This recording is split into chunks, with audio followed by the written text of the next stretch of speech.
My name is Vicki. I work part-time as an Italian teacher, and the rest of the time I'm a freelance trainer and writer books about special needs. And tonight I just wanted to talk about something that I've been researching recently for a book that I'm writing, and it's just a topic that I found really interesting, so I just wanted to share some of the things with you that I found particularly fascinating, really, about how sort of digital technology is used in learning. So I first got interested in this topic from a literacy point of view. I was working in a secondary school, and a lot of the students I was working with were saying things like this, why do I need to carry on practicing my handwriting when I'm doing it on a computer? Why do I need to learn how to spell, what predictive text? Or just things like, well, reading is really boring, I hate it, I'd rather play computer games. And I was really quite curious about this, because to me it seemed that literacy is actually more important than ever, but it just seemed to really lack relevance for the young people I was working with. We read more than ever before, because we're looking at screens a lot of the time, so we are reading a lot, whether it's websites or social media updates, messages. We're probably writing a lot more than ever before. 30 years ago, you might have written the odd letter to someone who lived far away, but most of your communication would be face-to-face or over the phone, so spoken rather than written. But now we're all writing text messages, instant messages, blogs, web pages, everything. And there's so much information available that we really do need to be quite fluent and critical readers. So some of the sort of interesting things I've come across as I've been doing my research, the one that comes up quite a lot is that there's lots of children entering school with undeveloped language skills, so all aspects of their language, their listening skills, speaking in very short, immature sentences, limited vocabulary, not able to take part in conversation. And a lot of that has been put down to digital technology, the fact that young children are spending more time on screen and less face-to-face interaction. And a lot comes down to us as adults as well. We're also spending a lot of time in front of our screens instead of perhaps interacting with our children as much as we used to. Research also suggests that attention spans are getting shorter, as I'm sure many of you might have noticed in classrooms. And again, a lot of that's been put down to we're used to sort of constant being entertained through screens.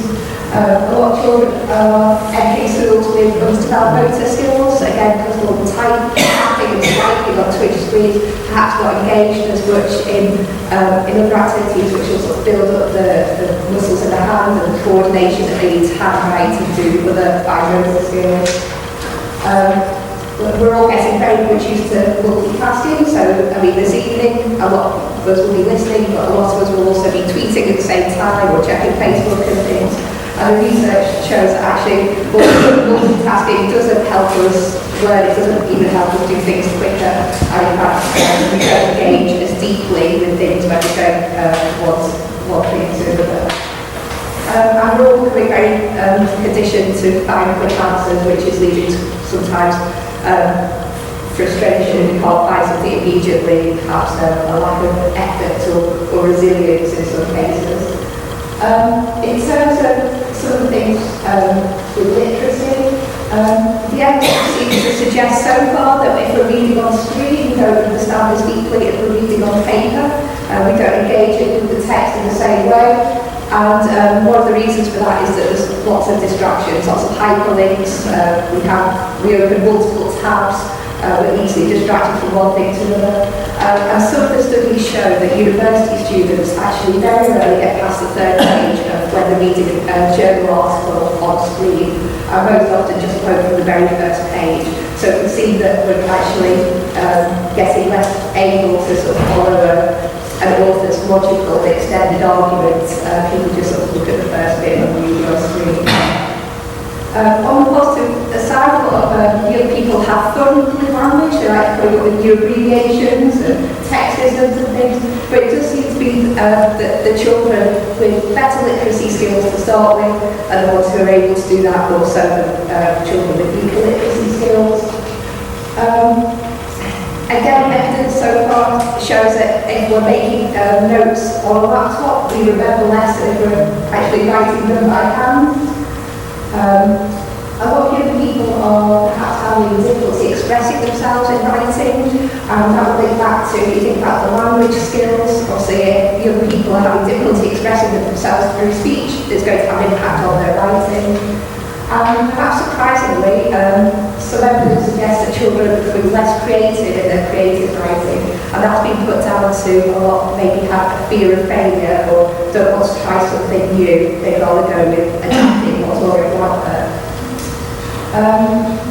But on a wider scale, often when you read anything to do with new technologies or learning, the big thing that comes up is the impact on social, emotional, mental health. Lots of different things are coming up which are quite concerning. A lot of young people spend a lot of time on screen, and a lot are feeling very sort of lonely and isolated despite being connected 24/7, because a lot of the sort of relationships on social media do seem to be sort of superficial or inauthentic, and also quite concerning young people being shown to have less empathy, and again that's been put down to perhaps less face-to-face interactions and more time sort of having a screen between them and friends.